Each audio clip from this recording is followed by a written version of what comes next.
جا رہے ہیں تو گویا کہ وہ نقصان کے باعث ہے، گویا کہ وہ نقصان کے مانند ہے، وہ نقصان کے مانند ہے۔ اور اخروی بھی اس اعتبار سے ہے کہ رب العالمین بندوں کی جو گناہوں کی بخشش کروا کر، بندوں کے گناہوں کو معاف کروا کر جو اخروی فائدے دینا چاہتا تھا ان فائدوں سے محروم ہے اور اپنے مغفرت سے محروم ہے۔ اسی لیے جناب محمد رسول اللہ صلی اللہ علیہ وسلم رمضان سے پہلے ہی اس کے متنبع کیا کرتے تھے، لوگوں کو بتایا کرتے تھے، لوگوں تمہارے اوپر ایک ایسا مہینہ سایہ فگن ہونے والا ہے اور جس کے اندر شیطان جکڑے جاتے ہیں، جنت کے دروازے کھول دیے جاتے ہیں، جہنم کے دروازے بند کیے جاتے ہیں، اور اس میں ایک ایسا رات ہے جس رات سے جو بندہ فائدہ اٹھایا وہ یقیناً بڑا خوش نصیب ہے، اور جو اس رات سے غافل ہوا وہ بہت ہی بڑا بد نصیب ہے، وہ بہت ہی بڑا بد نصیب ہے۔ گویا کہ پہلے ہی متنبع کیا رمضان سے پہلے ہی آپ صلی اللہ علیہ وسلم، اور اسی لیے چوکنا رہنا چاہیے کہ خیر چاہنے والے، فائدہ چاہنے والے، ویسے بندہ کے لیے تو رب العالمین ہر روز رات کے وقت میں، جیسا کہ صحیح مسلم کی روایت ہے کہ اللہ رب العالمین ہر رات میں نازل ہوتا ہے اپنے پہلے آسمان پر اور بندوں سے سوال کرتا ہے، کوئی بندہ ہے مجھ سے مغفرت چاہنے والا میں اسے معاف کر دوں، کوئی بندہ ہے مجھ سے سوال کرنے والا میں اسے عطا کر دوں۔ اور جبکہ رمضان کے خاص موقع پر رب العالمین تو اپنے روز معمول کے اعتبار سے نازل تو ہوتا ہے، لیکن ان راتوں میں ان کے خاص فرشتوں کو بھی رب العالمین بھیجا ہے تاکہ فرشتوں کے ذریعے بھی بندوں کے جو تقدیری معاملات ہوتے ہیں، بندوں کے لیے جو احکام ہوتے ہیں، اوامر جو ہوتے ہیں وہ بھی دیا جاتا ہے۔ جیسے ان کا رزق کا معاملہ ہے، ان کا رزق کا معاملہ ہے، سال بھر کے جو روزی کتنا کمائے گا، کہاں کمائے گا، کیسے اس کا معاملہ ہوگا، اور اسی طرح اس کی زندگی کے اندر جو اہم جو چیزیں ہوتی ہیں ان چیزوں کے بارے میں، اگر شادی بیاہ کا بھی مسئلہ ہو یا طلاق کا مسئلہ ہو یا کوئی اور جو زندگی کا اہم مسئلہ ہو، اس کے حوالے سے بھی فیصلے کیے جاتے ہیں۔ گویا کہ بندہ اس رات میں کیا کرنا چاہیے؟ اس رات میں بندہ اللہ کا قرب حاصل کرنے جتنے ذرائع ہیں، چاہے وہ قرآن کی تلاوت ہو، چاہے وہ نفل نماز ہو، چاہے وہ ذکر و اذکار ہو، چاہے وہ صدقات و خیرات ہو، اس کے ذریعے بندہ اللہ کا قرب حاصل کرے، اللہ کا قرب حاصل کرے۔ اگر ایک ایک منٹ، ایک ایک سیکنڈ اگر وہ غنیمت جانتے ہوئے یہ کام کر لے اور وہ رات لیلۃ القدر ہو جائے، اس کے لیے 1000 مہینوں سے بہتر ہو گئی، 1000 مہینوں سے بہتر ہو گئی۔ اللہ اکبر۔ اسرائیلی روایتیں تو بے شمار ہے۔ رسول اللہ صلی اللہ علیہ وسلم نے ایک موقع پر صحابہ اکرام کے سامنے گزشتہ امتوں کے واقعات کو ذکر کرتے ہیں۔ گزشتہ امتوں میں لوگ ایسے بھی جو گزرے ہیں جو 1000 مہینہ مسلسل جہاد کیے، 1000 مہینہ مسلسل روزہ رکھتے ہوئے جہاد کیے۔ ایسے حالات کو دیکھ کر اور کتنا بڑا ثواب ہوگا۔ صحابہ تعجب ہو رہے کیونکہ ان کی عمریں بہت بڑی لمبی تھی۔ سنے بھی ہیں ہم نے بہت سارے انبیاء علیہ السلام کی جو عمریں ہیں جو 100 سال سے 200 سال سے بھی زیادہ ایسے ان کی عمریں گزر چکی تھی۔ صحابہ اکرام تعجب ہو کر، ویسا تو ان لوگوں نے تو بہت کچھ ثواب حاصل کیا ہوگا۔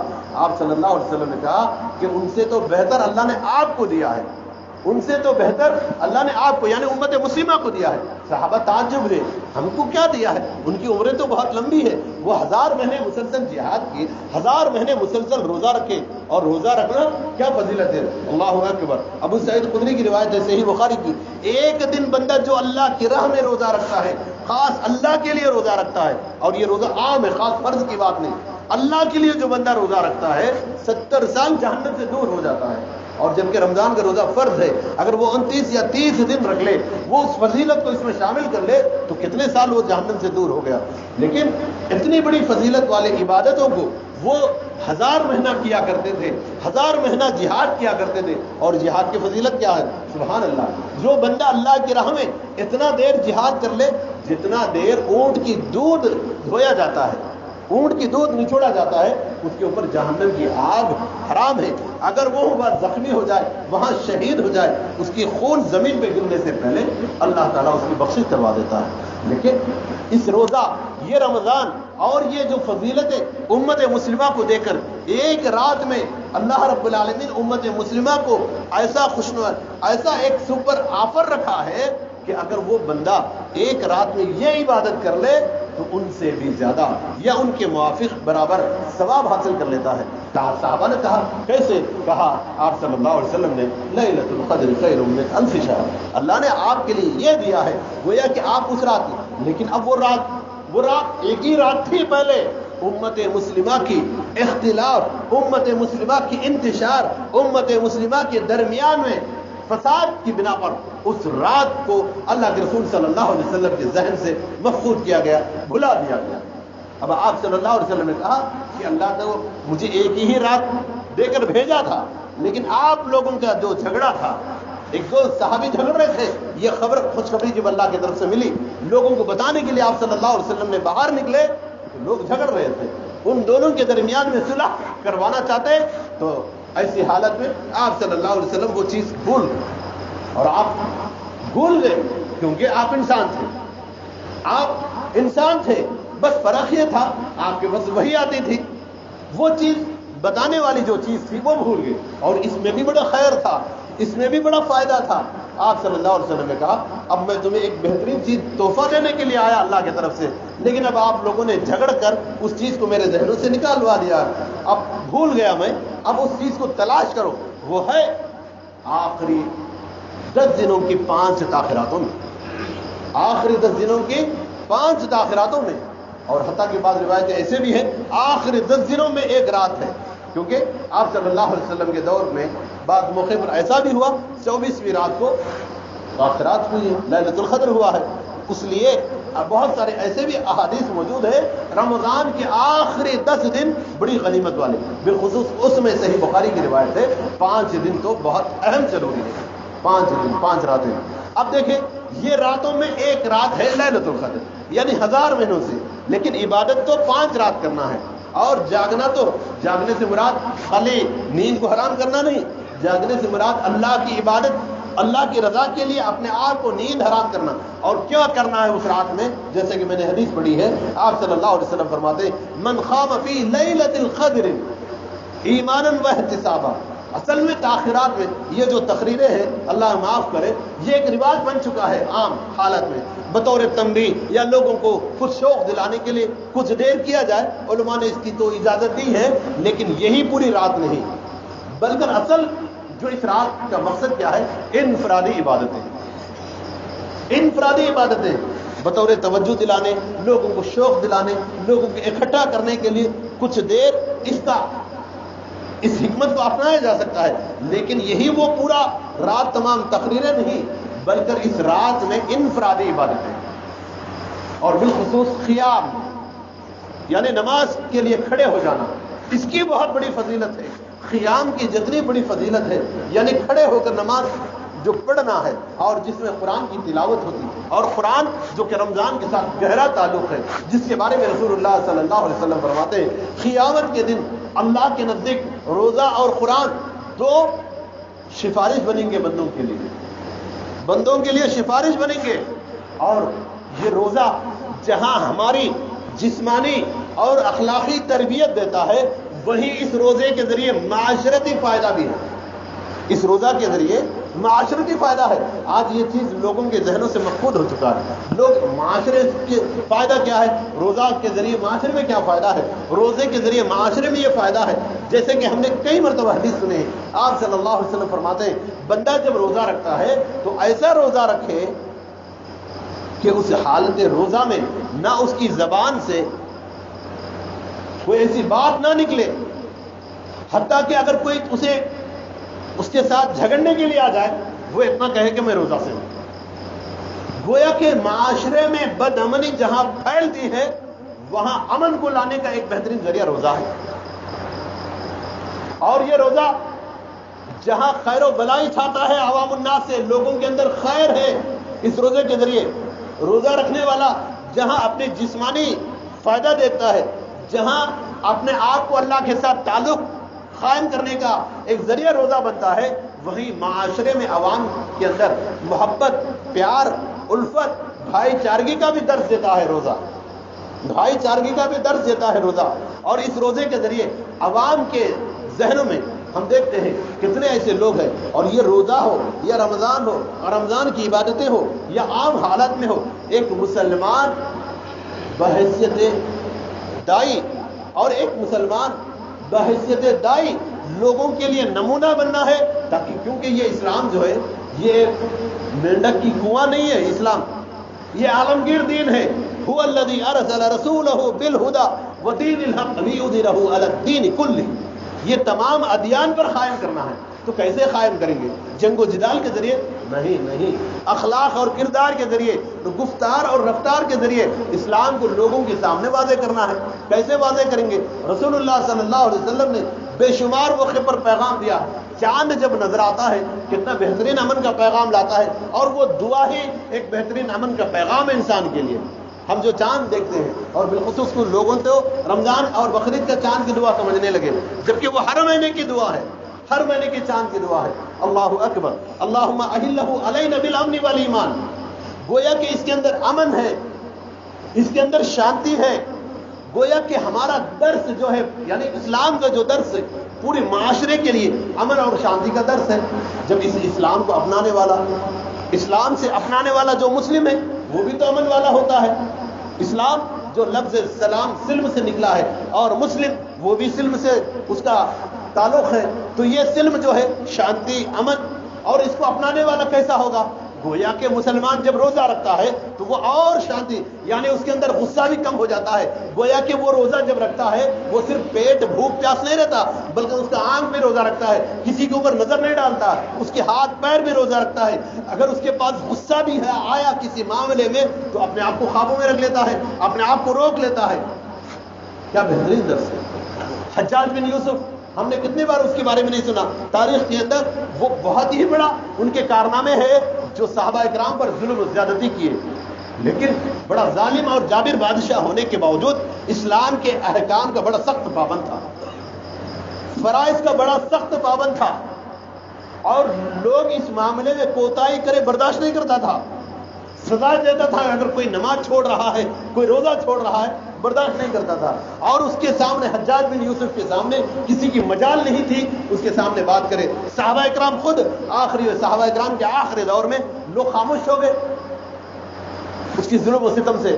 ایسا حجاج بن یوسف مکہ سے مدینہ جا رہا ہے، ایسے موقع پر ایک علاقے میں ریگستان، پورا ریگستان ہی ہے، گرمی کی شدت تو بہت اور زیادہ ہے آج کے مقابلے میں، نہ اے سی، نہ پنکھا، نہ فین، نہ کچھ نہیں.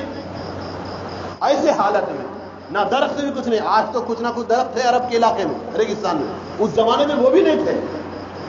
بڑا لمبا سفر، مشقت والی سفر. حجاج بن یوسف اپنا قافلہ کے ساتھ مدینہ سے مکہ کی طرف روانہ تھا. بیچ میں عام حالت میں، رمضان کی حالت نہیں، عام حالت میں، اللہ اکبر، روزہ کیا درد دے رہا دیکھیے. عام حالت میں وہ بیچ سفر میں ایک جگہ پڑاؤ ڈالا، وہاں چھوٹی سی درخت تھی، اور اس کے نیچے جا کر بیٹھ گیا. اپنے قافلہ والوں کو، خدام کو کہا کہ کھانا لاؤ، بھوک لگ رہا ہے. لوگوں نے کھانا تیار کیا، کھانا لا کر اس کے سامنے پیش کیا. جیسے ہی وہ کھانے پر بیٹھنے کی ارادہ کیا، اچانک اس کی نظر بہت دور ایک بدو پر پڑتا. وہ اپنے بکریوں کو چراتے ہوئے اتر رہا تھا ایک ڈھال سے نیچے کی طرف. ان کی نظر پڑتے ہی اپنے قافلے میں سے ایک کو بھیجا، جاؤ اسے بلاؤ. اور اسے بلایا گیا، اور بدو آیا قریب، کہا کہ بیٹھ جاؤ، میرے ساتھ بیٹھ جاؤ کھانے کے لیے. حجاج بن یوسف دعوت دے رہے اس بدو کو. کہا کہ میں نہیں بیٹھوں گا. میں کون ہوں جانتے ہو؟ کیوں نہیں بیٹھیں گے میرے ساتھ؟ آپ سے بھی بڑا آدمی مجھے منع کیا ہے کھانا کھانے سے. حجاج بن یوسف حیران ہوئے، مجھ سے بڑا آدمی کوئی ہے یا کون ہے منع کرنے والا؟ آپ سے بڑا تو اللہ ہے، اللہ نے روزے کی حالت میں کھانے سے منع کیا. میں روزہ سے ہوں، میں نے کھاؤں گا. حجاج بن یوسف تعجب ہوئے، کہا کہ اتنی سخت دھوپ، گرمی، ریگستان کا علاقہ ہے اور دھوپ بھی بہت زیادہ ہے، ایسی حالت میں تم روزہ رہ رہے ہو؟ کہا ہاں اس لیے. کیوں روزہ رہ رہے؟ جھوٹ تو نہیں بول رہے؟ نہیں، روزہ سے ہوں میں. اچھا کیوں روزہ سے رہ رہے؟ بیٹھو کھانا کھاؤ، روزہ توڑو. نفل روزہ توڑ سکتے ہیں، مہمان کے ساتھ بیٹھ سکتے ہیں. کہا کہ میں نہیں توڑوں گا. روزہ کیوں رہ رہے ہیں؟ جواب کیا دیتے ہیں؟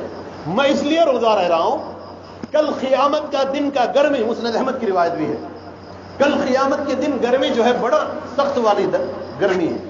اس دن سورج سر پہ ہوگا، زمین تانبے کی طرح جلتا ہوا ہوگا. ایسی حالت میں وہاں مجھے میدان حشر میں کھڑے ہونا ہے. اس لیے اس کی پریکٹس میں کر رہا ہوں، ٹریننگ کر رہا ہوں، اس کی ٹریننگ کر رہا ہوں میں۔ اب آپ سوچئے، بہت سارے ہمارے علماء اور خطبہ بیان کرتے ہیں یہ روزہ ٹریننگ کا مہینہ ہے۔ کیسے ٹریننگ کا مہینہ ہے؟ اسی معنی میں کہ ہم لوگ آخرت کا فکر ہمیشہ، آخرت کا سوچ ہمیشہ ہمارے ذہنوں میں رہے، کیونکہ یہ دنیا کی گرمی آج 48 49 50 ڈگری سے، لیکن آخرت کی جو گرمی ہے اس کو ناپنے کا آلہ انسان کے پاس ابھی بنا ہی نہیں، انسان بنا ہی نہیں سکتا، کیونکہ سورج اس کے، اور یہ سورج ایسے 13,000 دنیا کو اپنے اندر سمیٹ لیتا ہے، اتنی بڑی ہے یہ سورج۔ وہ سورج جو سروں پہ اس وقت کھڑے ہوگا، رہے گا، اس وقت کیا حالات ہوگا، اور وہ اس دن کوئی کسی کا سفارشی نہیں ہوگا، اگر سفارشی ہوگا تو اس کی توحید کے بعد اس کا روزہ اس کا سفارشی بنے گا، اس کی قرآن کی تلاوت اس کی سفارش۔ اس لیے سلف رحمہ اللہ جو تھے، بزرگان دین جو تھے، وہ سخت گرمیوں میں بھی روزہ رکھتے تھے، سخت گرمیوں میں بھی روزہ رکھتے تھے۔ اور آج ہم دیکھتے ہیں ہمارے امت مسلمہ کا حال کیا ہے، شروع کے 3 دن، آخر کے 3 دن، شروع کے 3 دن، آخر کے 3 دن، الا من رحم ربی، بہت کم لوگ ہیں جو پورے روزے رہنے والے۔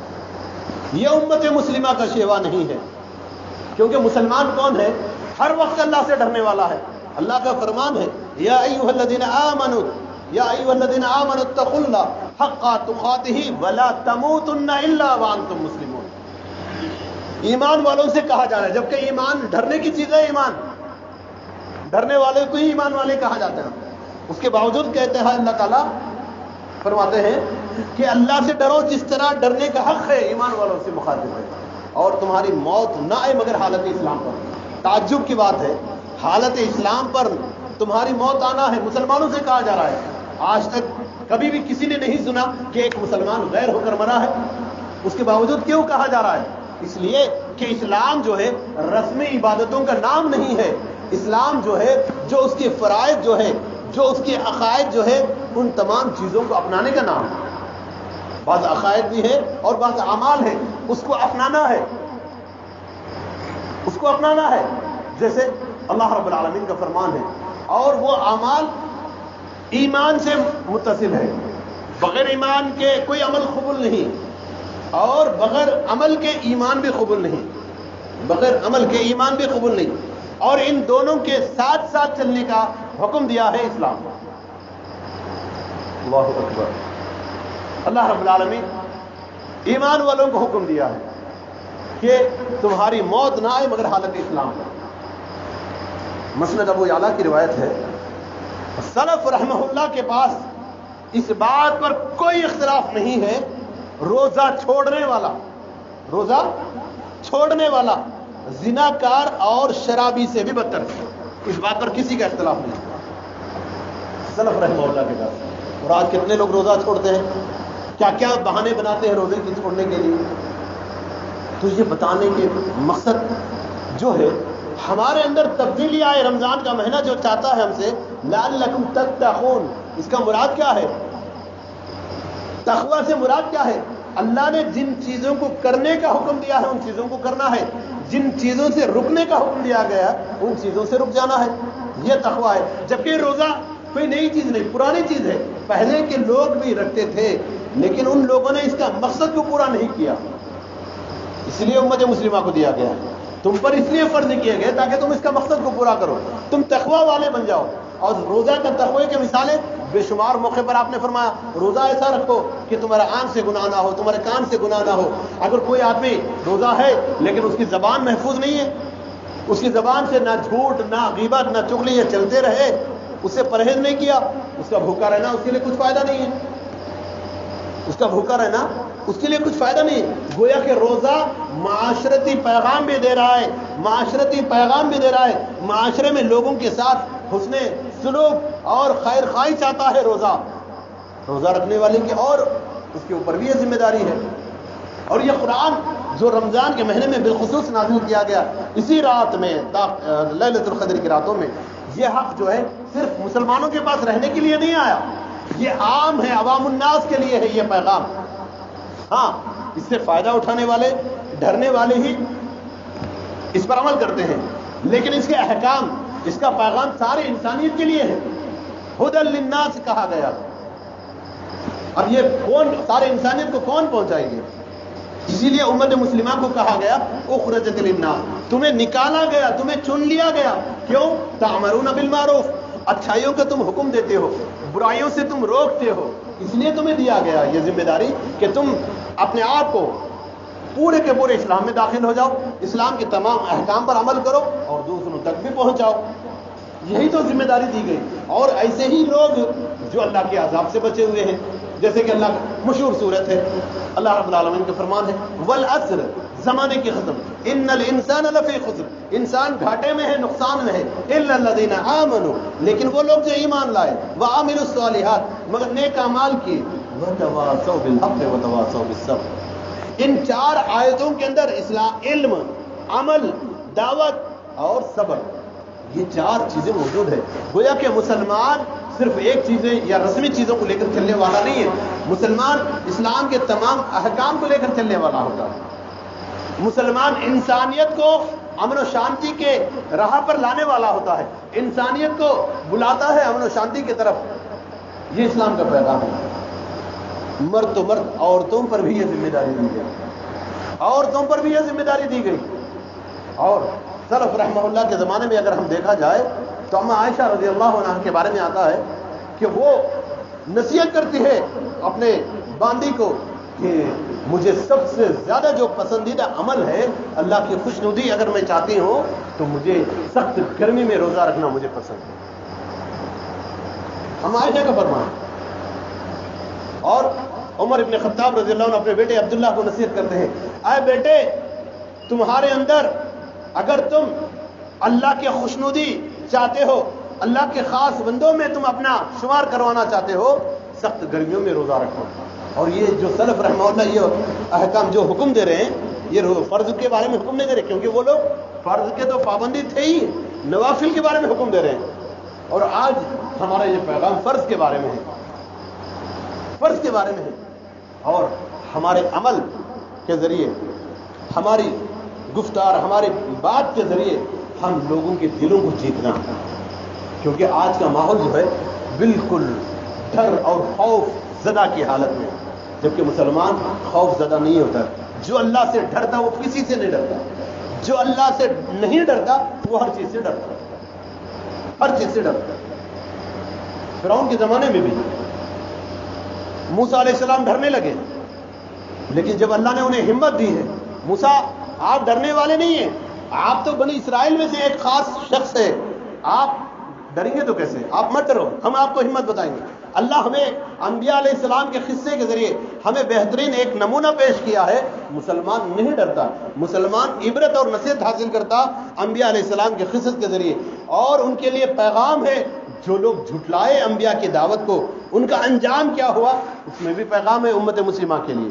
اور مسلمان کی ذمہ داری یہ ہے کہ وہ اللہ کے احکام کا مکمل پابندی کرتے ہوئے، اور عذاب سے بچنا ہے، اس خسارے سے بچنا ہے، اس جہنم سے بچنا ہے، تو وہ ایمان لائے، عمل کرے، دعوت دے، حق بات کو لوگوں کے سامنے پیش کرے، اور صبر بھی کرے، صبر بھی کرے. اور روزہ کا بعض معنی مفسرین یہ بھی ذکر کیا، صبر کرنے والا. صبر کس ناحیے سے؟ ایک تو اللہ کے احکام جو بندے پر دیے ہیں اس کو بجا لانے میں صبر کرنا، اس کو بجا لانے میں صبر کرنا ہے. اس چیز کے بارے میں دل میں کسی قسم کی کوئی شک اور تکلیف محسوس نہیں کرنا. یہ مسلمان کے لیے لائق نہیں ہے، ارے یہ کیسا مہینہ، رمضان میں روزے آ گئے، گرمی میں آ گئے روزے. یہ مسلمان اپنے زبان سے یہ ناشکری الفاظ نہیں نکالنا، اب نہیں ہوتا، یہ گرمی میں کہاں ہوتا، اس طرح کی بات مسلمان نہیں کرنا. اور کیونکہ اللہ رب العالمین ہر چیز کو بندوں کے اوپر لا یکلف اللہ نفسا الا وسعها، کسی کے اوپر بھی اس کی طاقت سے زیادہ بوجھ اللہ ڈالا ہی نہیں. اللہ جانتا ہے ہماری طاقت کیا ہے، ہماری قوت کیا ہے، ہم برداشت کر سکتے ہیں یا نہیں کر سکتے ہیں. ہر آدمی کو اپنے اپنے مطابق اللہ رب العالمین نے دیا ہے. اب بندہ چھوٹے چھوٹے بہانے بنا کر اگر اس چیز کو چھوڑ دیتا ہے، اللہ اکبر. ابن خزیمہ کی ایک روایت ہے، روزہ افطار دیر ذلی کرنے والوں کا انجام کے بارے میں اللہ کے رسول صلی اللہ علیہ وسلم کے ایک فرمان ہے، ایک خواب میں آپ صلی اللہ علیہ وسلم دیکھتے ہیں خواب میں کہ کچھ لوگوں کو، آپ صلی اللہ علیہ وسلم کو خواب میں 2 فرشتے آئے، ایک بڑا پہاڑ کو بڑی مشکل کے ساتھ اوپر چڑھائے، چڑھو۔ آپ 2 فرشتوں کے سہارے پہاڑ چڑھے، دیکھیں تو وہاں چیخ و پکار، آہا بکا کی آوازیں آ رہی، یہ آوازیں کیا ہے؟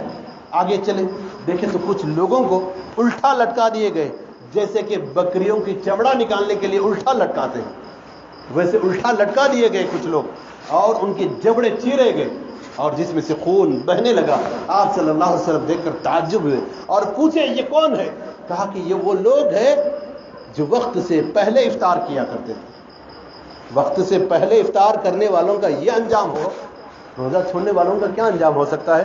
ہر آدمی سوچنا چاہیے۔ اور آپ صلی اللہ علیہ وسلم اس رمضان میں، اس روزوں میں ایک پیغام یہ بھی دیے ہیں، یہ اپنے آپ کو، اپنے گناہوں کو بخشش کروانے کا مہینہ ہے۔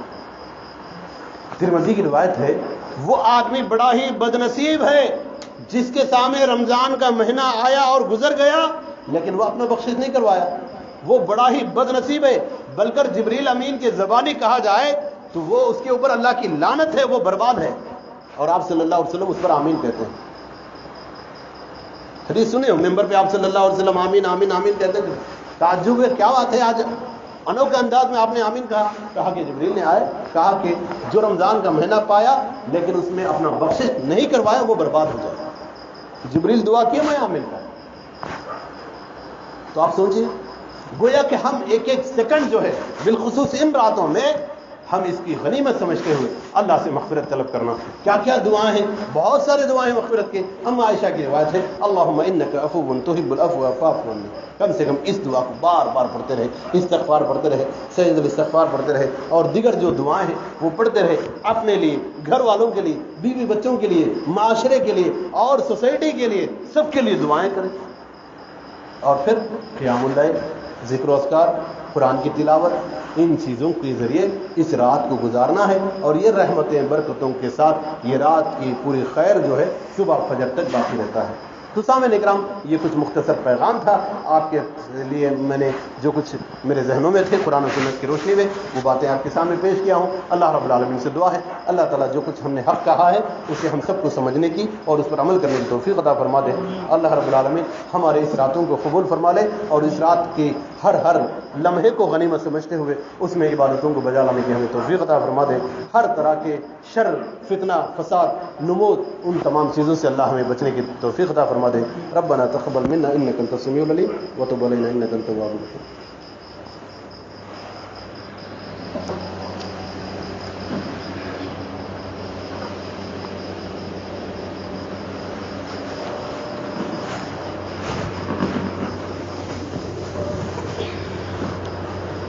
الحمدللہ، ابھی ہمارے شیخ قدر کی تعریف بڑے اچھے انداز میں بیان فرما رہے تھے، ہمارے حال کے لیے اب اتباع آج تو ماشاء اللہ ہماری بچیاں جتنی پڑھتی تھی نہیں آئی۔